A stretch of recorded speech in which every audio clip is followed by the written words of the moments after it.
Hello दोस्तों, welcome to the learners club. आज हम बात करने जा रहे हैं क्लास 10th की कुछ इम्पोर्टेंट बोर्ड स्ट्रैटेजी के बारे में। जैसा कि आप सभी जानते हैं कि हमारी बोर्ड की डेट शीट आ चुकी है जो कुछ ऐसी दिखती है।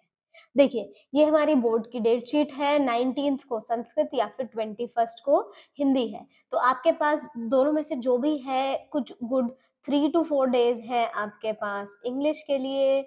कुछ ऐसा ही सिचुएशन है आपका साइंस का 26 से सेकेंड 3 से 4 दिन यहाँ पर है।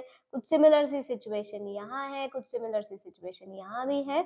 और आईटी जो 6 सब्जेक्ट है ऑप्शन है नहीं है, 1-2 दिन सफिशिएंट है उसको भी रिवाइज करने के लिए।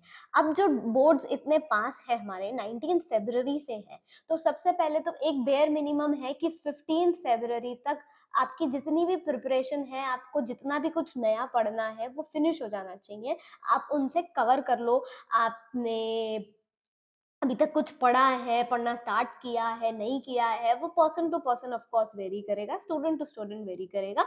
लेकिन जो भी है आपका 15 तक सारी जितना भी नया पढ़ना है आपका फिनिश हो जाना चाहिए। और 15 से आपने दिन रखने हैं रिवीजन के, सैंपल पेपर के, प्रैक्टिस पेपर के। ठीक है। अब हम इस वीडियो में बात करने वाले हैं बोर्ड की स्ट्रैटेजीज के लिए। तो इस सिचुएशन पे, इस पॉइंट ऑफ टाइम पे दो तरीके के स्टूडेंट्स होंगे। एक जिन्होंने सफिशिएंट पढ़ लिया है या समथिंग उनका जो 50 to 70% सिलेबस जो है वो कवर हो चुका है। ठीक है। दूसरा क्या होगा, दूसरे कुछ इस टाइप के बच्चे होंगे जिन्होंने पढ़ा है से 0 to 10-20% उन्होंने अभी तक कवर कर लिया है। दोनों ही सिचुएशन में, दोनों ही केसेस में दो अलग तरीके के जो स्टूडेंट्स हैं उनका अपनी अपनी अलग अलग स्ट्रैटेजी होनी चाहिए। उनको कैसे पढ़ना है, उनको कैसे काम करना है और कैसे नहीं करना है। तो चलो दोनों को सेपरेटली डिस्कस करते हैं। अगर दोनों ही केसेस में बच्चों को सबसे पहले तो एक टाइमलाइन सेट करने की जरूरत है कि जैसे आज हमारा हम we are talking on, I am recording this video on this 19 December, hopefully 19 या 20 ये अपलोड हो जाएगी। तो हम चलो स्ट्रैटेजी मान लेते हैं 20 दिसंबर से स्ट्रैटेजी और 20 दिसंबर से 15 फरवरी तक की।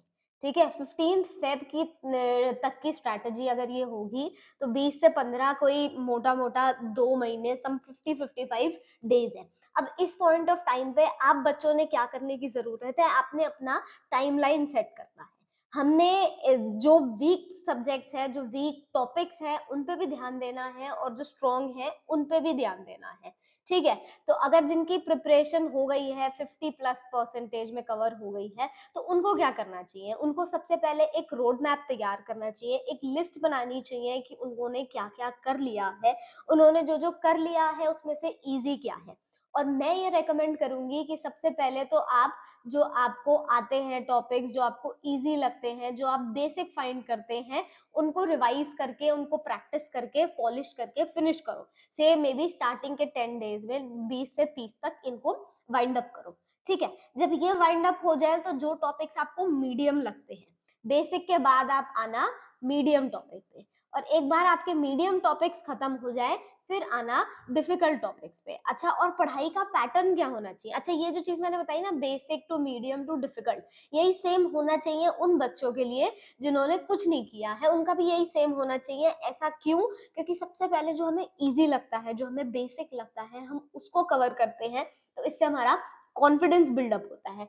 आप एक बार जो इजी लगता है उसको फिनिश कर लिया, आपका कॉन्फिडेंस थोड़ा सा बिल्ड हुआ, उसके बाद आप धीरे धीरे बढ़ो मीडियम वाले पे और धीरे धीरे बढ़ो फाइनली डिफिकल्ट वाले पे। ठीक है।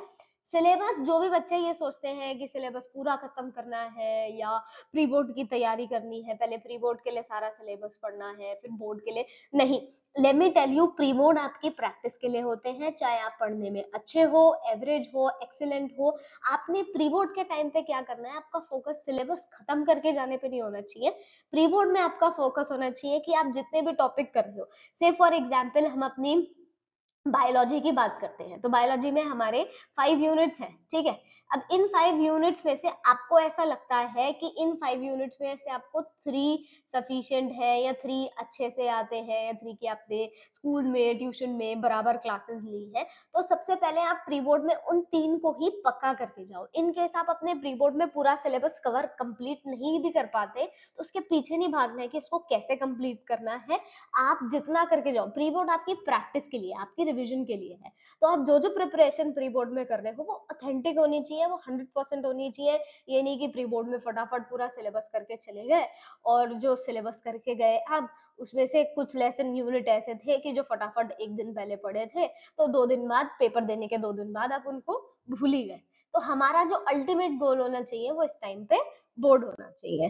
तो आपने क्या स्ट्रैटेजीज फॉलो करनी है, आपने रिवीजन करना है, आपने जो नोट्स होते हैं सबसे पहले, अच्छा आपकी स्ट्रैटेजीज क्या होनी चाहिए पढ़ने के लिए? सबसे पहले आपको अपना एनसीईआरटी पढ़ो। जो भी आप सब्जेक्ट है, जो भी आप ट्यूशन में जाते हो, स्कूल में जाते हो, सबसे पहले आपने सारे सब्जेक्ट्स की एनसीईआरटी कवर करनी है। एनसीईआरटी कवर करने के बाद एनसीईआरटी के back exercises, question answers, NCERT के बाद आपने जंप करना है एनसीईआरटी एग्जाम्पलर पे। आप बच्चों देख सकते हो, स्पेशली मैथ्स और साइंस के केस में एग्जाम्पलर ऑफ कोर्स मैथ्स और साइंस की होती है, जो बोर्ड ने सिलेबस रिलीज किया है उसमें क्लियर मेंशन कर रखा है from the NCERT text books and the exemplar text books. अच्छा ये तो हो गया मैथ्स और साइंस के केस में एग्जाम्पलर। और इंग्लिश के केस में क्या करना है, एनसीईआरटी ने ही, एनसीईआरटी वालों ने अपनी वर्कबुक बना रखी है, और जो वर्कबुक है एनसीईआरटी की वो भी उन्होंने क्लियर सिलेबस में मेंशन कर रखा है। आप खोल के देखना, जो सीबीएसई बोर्ड ने सिलेबस रिलीज किया है इंग्लिश का, उसमें क्लियर मेंशन कर रखा है NCERT text book and workbook. ठीक है, वंस आपकी एनसीईआरटी कंप्लीट हो गई है, एनसीईआरटी के बाद आपका नेक्स्ट स्टेप होना चाहिए previous year questions.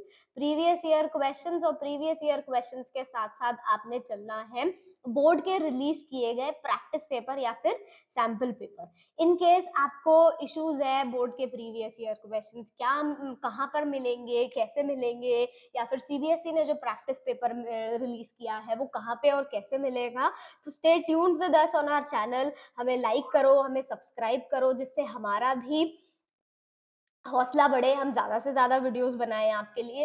And we are hoping कि with in next few days हमारे सीबीएसई के प्रीवियस ईयर क्वेश्चंस और प्रैक्टिस पेपर्स, नहीं भी तो एटलीस्ट मैथ्स और साइंस के, हम इस बोर्ड एग्जाम से पहले पहले as soon as possible upload करने वाले हैं।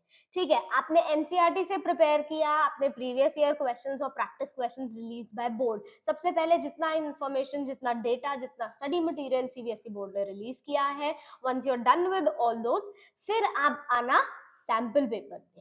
सैंपल पेपर जितने भी हैं वो आपने जरूर करने हैं। हर जितना भी सब्जेक्ट आपने जितना भी प्रिपेयर किया है, आपने उसके क्वेश्चंस लिख के देखने हैं, या मैथ साइंस के केस में सॉल्व करके देखने हैं। क्योंकि बच्चे, कई बार क्या होता है कि बच्चे पढ़ तो लेते हैं, टॉपिक समझ में आ गया, टॉपिक क्लियर हो गया, लेकिन वो टॉपिक पढ़ने के बाद उसको हमने पेपर में कैसे प्रेजेंट करना है, उसमें बच्चे गड़बड़ कर देते हैं। तो आपने सैंपल पेपर जरूर ट्राई करके देखने चाहिए। ठीक है, आगे देखते हैं। एक टू डू लिस्ट आपके पास होनी चाहिए। टू डू लिस्ट मैं आपको बता रही हूँ कि आपने टू डू लिस्ट क्या, आपकी टू डू लिस्ट क्या है। उसमें ही आपने अपनी सबसे पहले एक लिस्ट बनानी है, एक थोरो लिस्ट बनाओ कि आपको क्या आता है क्या नहीं आता है। जो आप एक लिस्ट बनाओगे क्या आता है क्या नहीं आता, तो जैसे जैसे आप जो करते जाओगे ना, उसको वहां पे टिक मार्क करना, या स्ट्राइक आउट कर देना कि हाँ, मुझे पहले एक लिस्ट बनाना कि क्या सब सिलेबस आपने, आपका है और आपने क्या क्या पढ़ना है। अब उसमें जैसे जैसे चीजें होती जाएंगी, आप उसको स्ट्राइक करोगे या टिक करोगे, तो आपका कॉन्फिडेंस जो है वो डेवलप होता जाएगा। एक बार आपकी लिस्ट बन गई, तो आपने एक अपना खुद का सेल्फ रोड मैप डिसाइड करना है, जिस बेसिस पे आपने पढ़ाई करनी है। रोड मैप इसलिए कि भाई आपने किस सीक्वेंस में कौन कौन से यूनिट्स करने हैं, साथ ही साथ आपका एक शेड्यूल होना चाहिए जिसमें आपके ऑल 5 या 6 सब्जेक्ट डेली इंक्लूडेड होने चाहिए। चाहे आपको लगता है, इन केस जैसे बहुत से बच्चों को लगता है कि हमें इंग्लिश आती है या हमें कंप्यूटर्स आती है या हिंदी आती है या जो भी एक्स वाई जी जिसको लगता है, तो ये नहीं सोचना कि भाई इंग्लिश आती है इंग्लिश नहीं करना। डेली के चाहे उसको कम टाइम दो, जो चीज आपको आती है उसको कम टाइम दो, जो चीज आपको नहीं आती है उसको ज्यादा टाइम दो। ठीक है, आपको इंग्लिश आती है तो मे बी डेली के 10 मिनट्स आपने डिसाइड कर लिए कि 10 to 15 मिनट्स आपने इंग्लिश करनी है। ठीक है, एंड मोस्ट इम्पॉर्टेंट पॉइंट, आप जो भी कर रहे हो वो साथ साथ रिवाइज करते रहना है। आप पूरे दिन में आपने जो पढ़ा है, may be make a schedule कि डे डे के एंड में आपने वो सब कुछ रिवाइज जरूर करना है। तो आप जितना रिवीजन करोगे उतना आपका बेनिफिट रहेगा।